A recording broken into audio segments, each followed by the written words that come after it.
Las Vegas has always been a city of change, reinvention, and high-stakes glamour.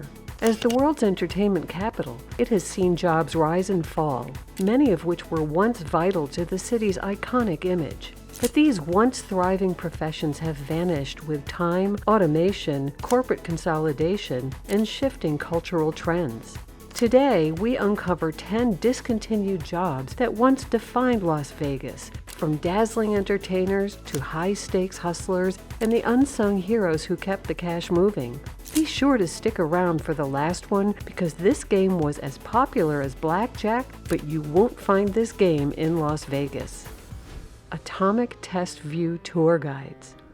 When you stay at a hotel in Vegas, you might ask the concierge, what else is there to do besides gambling and seeing a show? If you ask that in the 50s, you might have been offered to view an atomic bomb test. The Atomic Test View Tour Guides shepherded tourists to the desert, where mushroom clouds bloomed on the horizon. They cheerfully explained the wonders of nuclear science while passing out protective sunglasses. Although atomic tests began in the mid-1940s, this surreal occupation emerged in 1951 when the Nevada test site began conducting above-ground nuclear tests just 65 miles from Las Vegas. The city capitalized on the spectacle, offering atomic tourism packages with guided views, usually on desert hilltops.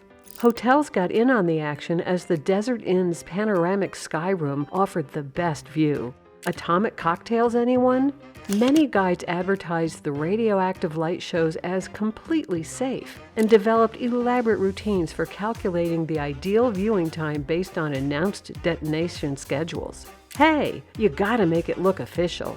In the 50s, tour companies employed guides and earned modest base salaries but collected substantial tips from awestruck tourists. The job was effectively over in 1963 when the Limited Test Ban Treaty prohibited above-ground nuclear testing. However, underground testing continued until 1992.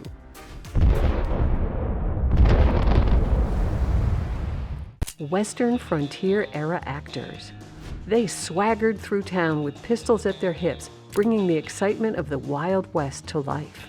These were the Western Frontier-era actors, professional cowboys and prospectors in the city that had long outgrown its frontier roots.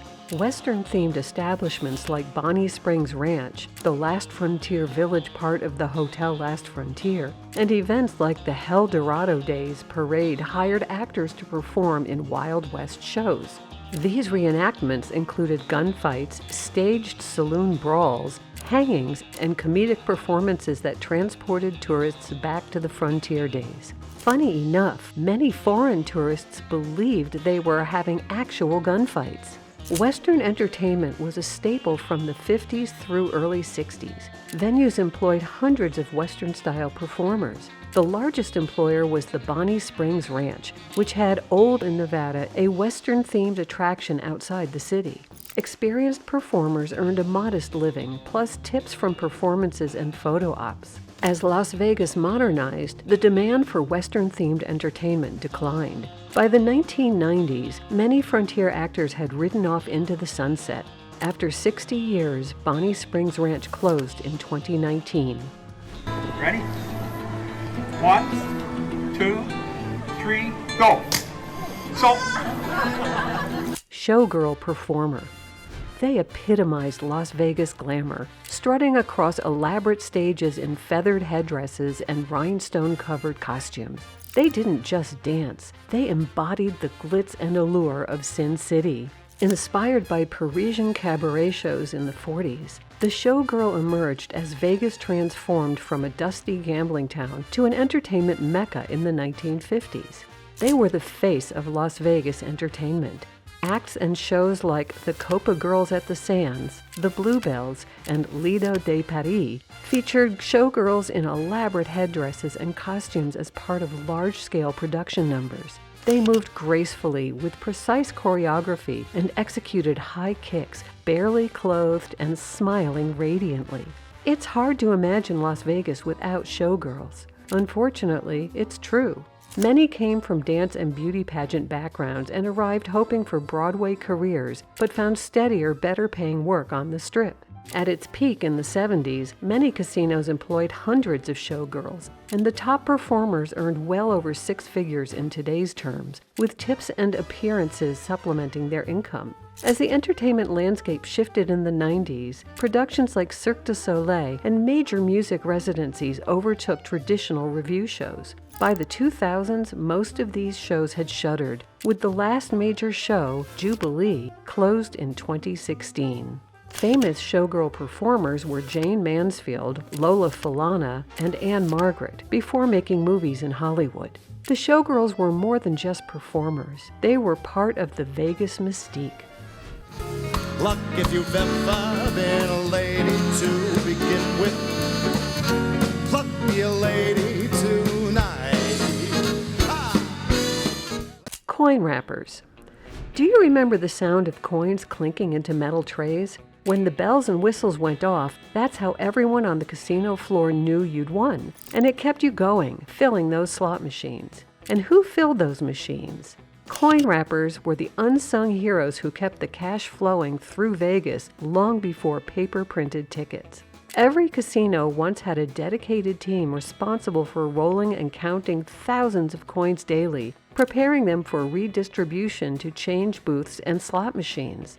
Each wrapper routinely processed tens of thousands of dollars in coinage during a single shift. The job peaked in the 80s, with hundreds of wrappers working across all casinos. With its massive slot operation, Circus Las Vegas employed the largest team. A union position paid modestly, about $15,000 annually, and offered stable employment with excellent benefits. The job declined in the early 2000s as casinos adopted EITO, ticket in, ticket out, technology, eliminating the need for physical coins.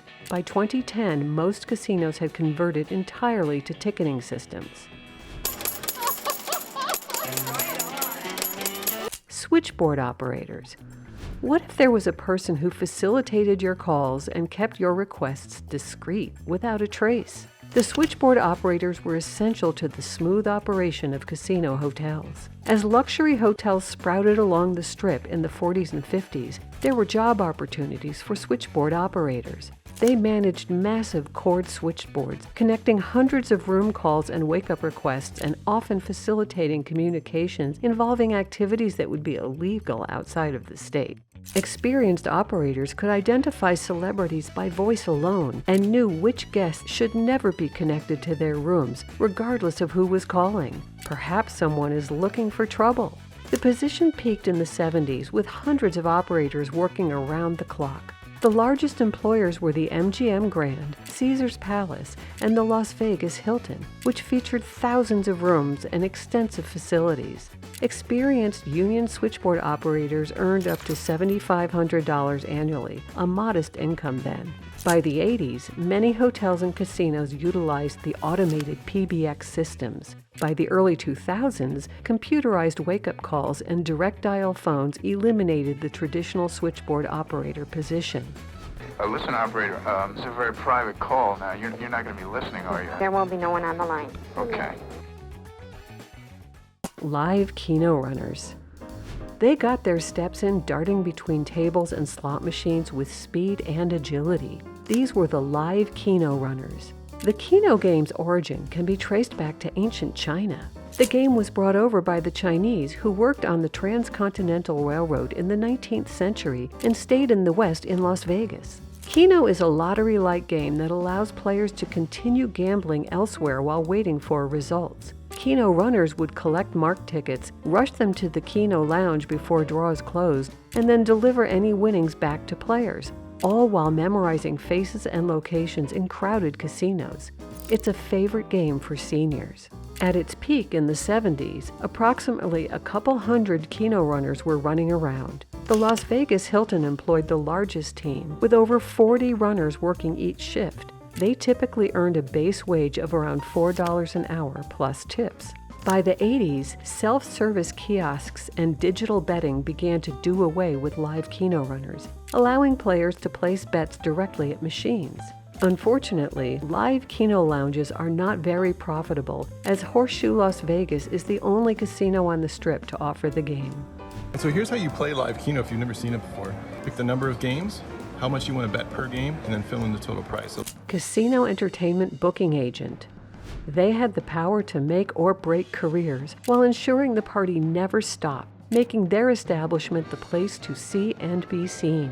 The casino entertainment booking agents were the kingmakers of the Strip before corporate America took over. Casino games weren't enough to get guests to stay and spend their money, and hotels and casinos needed these agents to bring in big stars. Their duties included scouting talent, negotiating contracts, scheduling performances, and, perhaps most importantly, keeping performers happy and performing. In the hotel and casino boom of the 50s and 60s, and the volume of acts with representation, about 100 booking agents were working in the city. The Sands Hotel, under Jack and Tratter, was the largest employer who transformed the Rat Pack from performers into Vegas institutions. In 1958, a Las Vegas booking agent saw 15-year-old Wayne Newton perform at a local TV show in Virginia. He invited him to perform for 2 weeks at the Flamingo, launching the city's longest-running entertainment career. Booking agents declined in the 90s as corporations purchased casinos and centralized entertainment decisions. Since the 2000s, large talent agencies and production companies replaced individual booking agents entirely. And naturally, we do Dunkasheen in our act, so it was repeated again. Same with Red Roses in those terms. Well, Wayne, I want time for people to be able to put the voice with the name. This is Wayne Newton. Race and sports bookmaker. Who made you think long and hard before making a bet? Maybe even second-guessing yourself. The casino-employed bookmakers were the human computers whose intuition determined the financial fate of thousands daily. They were the wizards who set the odds that kept sports books profitable. These specialized roles emerged when sports betting became legal in Nevada in 1931.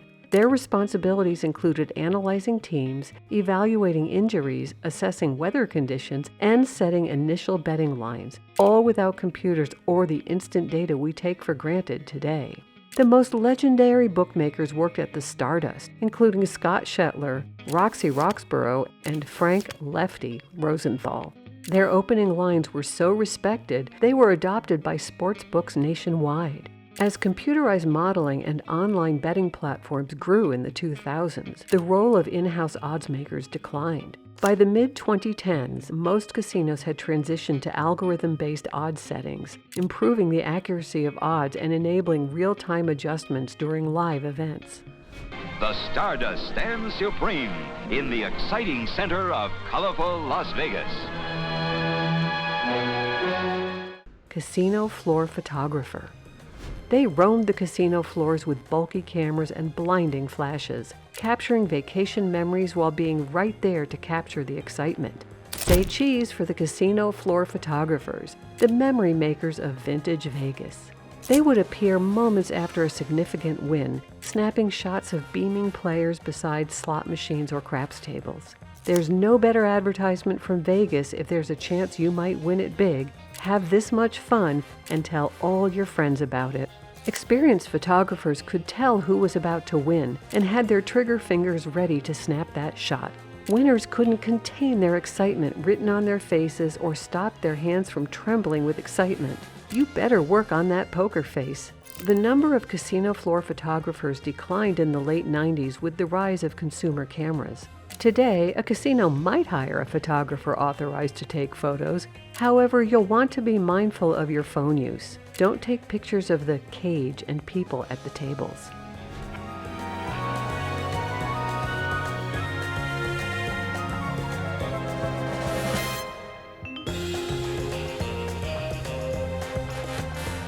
Faro card dealer. There was a time when this classic card game rivaled blackjack, but now it has been forgotten. Faro was once one of America's most popular card games, dating back to gambling halls in the Wild West. Also known as the banking game, Faro card dealers oversaw the fast-paced game, managing bets and payouts. The object of the game is to correctly bet on which cards will be drawn from the dealer's deck, aiming to win payouts based on the order in which they appear.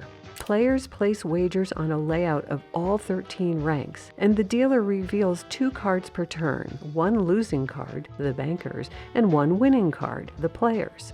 The game thrived in Vegas throughout the early 20th century. At the game's height in the late 40s, there were almost 100 Faro dealers, earning up to $150 per week, a lucrative job in its time. The game quickly fell out of favor as it was well known for cheating and was replaced by other table games involving more skill, like poker and blackjack. The last known Faro table in Vegas closed in 1955 at Binion's Horseshoe, marking the end of the Faro card dealer. This game is quite complicated, so when they got a crowd around here, they got a shiv in the audience watching the bettors, because it has been known to cheat on this game.